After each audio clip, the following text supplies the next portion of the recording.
क्योंकि गांधी की बात करी तो मैं गांधी की बात से आपको एक बात बता देता हूँ कि गांधी जी जब साउथ अफ्रीका से वापस भारत में आते हैं, तो भारत में आने के बाद बहुत सारे जो व्यापारी वर्ग थे, धनिक वर्ग थे, जो एक एलिट ग्रुप था इंडिया का, वो गांधी जी का वेलकम करता है। और गांधी जी के वेलकम करने में उन लोगों ने गांधी जी को बहुत तरीके के गिफ्ट दिए। बहुत सारे गिफ्ट के अंदर क्या चाहिए थे उसमें मैक्सिमम, उसमें सोना चांदी ये सब चीजें बहुत ज्यादा थी गांधी जी को जो दी गई थी।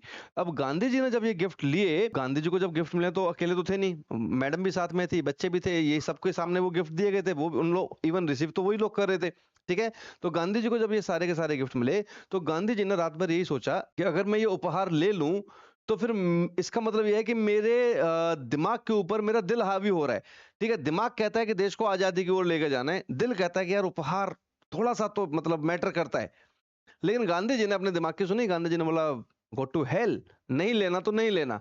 ठीक है। अब गांधी जी कह रहे हैं यार ठीक है, ये बात मैंने अपने दिमाग को तो समझा ली, लेकिन मैं मेरी वाइफ, माय स्वीट हार्ट, इसके दिमाग में कैसे डालूं कि जो गिफ्ट हैं ये मैटर नहीं करते, दिल की सुननी चाहिए। गांधी जी इवन ट्राइड, उन्होंने कोशिश भी करी। कोशिश करते के साल ही पहले तो कस्तूरबा भाभी ने दो चार बढ़िया बढ़िया सुनाई गांधी जी को कि तुम्हें नहीं लेने तुम मत लो, मुझे कोई फर्क नहीं पड़ता तुम क्या ले रहे हो क्या नहीं ले रहे हो, लेकिन तुम एक बात बताओ तुम करना क्या चाहते हो इन गिफ्ट्स का।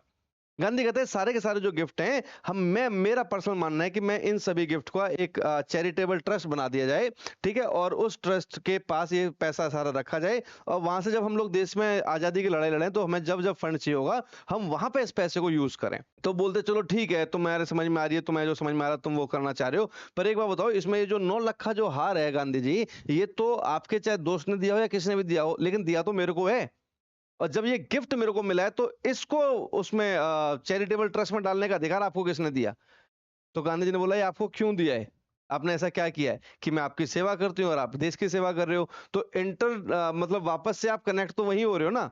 गांधी जी ने फिर अपनी वाइफ को समझाया, अपने बच्चों को रात भर समझाया। बच्चों को समझाना, गांधी जी लिखते हैं, काफी इजी था, बच्चे उनके बड़ी जल्दी समझ गए।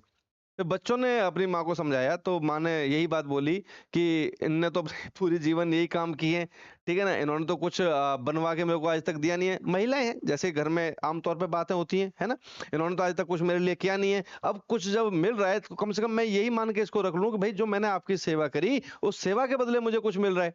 गांधी जी कहते हैं अगर आप सेवा के बदले कुछ ले रहे हो तो आप उसको सेवा बोलो ही मत, सर्विस बोलो। कस्तूरबा गांधी बोलते यार बातों में तो देखो आपसे कोई नहीं जीत सकता।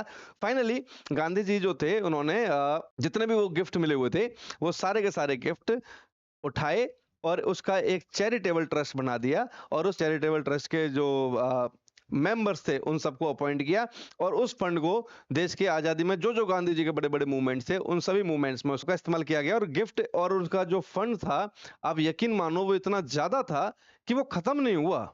देश आजाद हो गया पर वो फंड्स खत्म नहीं हुए जो उसके अंदर शामिल थे। और इस बात पे और ज्यादा कस्तूरबा गांधी जी को लगता हुआ कि यार ले लेना चाहिए था, आज तक खत्म नहीं हुआ, आज तक बढ़ रहा है। ठीक है, क्योंकि लोग और ज्यादा गिफ्ट देने लगे गांधी जी के मूवमेंट्स को देख के। फाइनली 1947 में देश आजाद हुआ। देश आजाद होने के बाद देश के सामने सबसे बड़ी जो प्रॉब्लम थी वो क्या थी, सबसे बड़ी प्रॉब्लम थी रिफ्यूजी। हिंदू मुस्लिम तो थे, ये सब तो हम जो टीवी पे देख रहे हैं वो है, लेकिन जो सबसे बड़ी देश के सामने समस्या थी वो थी रिफ्यूजी। कि हमारे जो वहां से हिंदू आ रहे थे पाकिस्तान से वो तो थे ही थे, ठीक है, लेकिन जो मुस्लिम वहां नहीं जाना चाहते वो भी हमारे देश के अंदर एक समस्या बनी। इसके चलते उनको खाना पीना रहना इन सब की सुविधा कराने के लिए गांधी जी ने फिर से बोला कि उस चैरिटेबल फंड्स में जो पैसे पड़े हैं उसको यूज करो। नेहरू जी ने बोला बात तो बिल्कुल सही है, मेरे पास भी एक्स्ट्रा जो पैसा है मैं भी उसी चैरिटेबल ट्रस्ट के अंदर डाल देता हूं।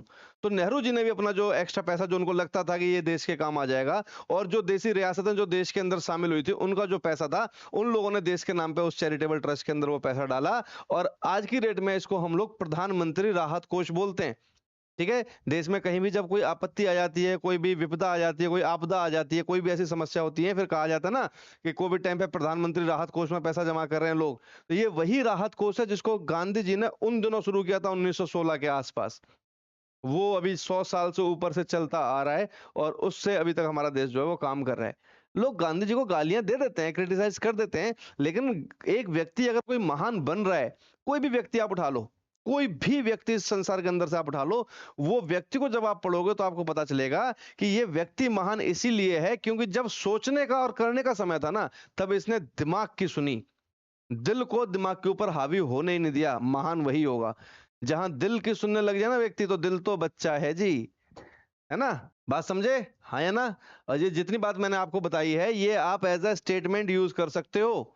हर बात लिखाई नहीं जाती, एज अ स्टेटमेंट आप इन चीजों को वहां पे लिख दोगे। गांधी जी ने भी दिमाग की सुनी, बेशक वाइफ से झगड़ा रहा कई दिन तक, बेशक वाइफ ने खूब गालियां दे दी हो गांधी जी को, पर गांधी जी ने दिमाग की सुनी तो सिर्फ दिमाग का ही काम किया।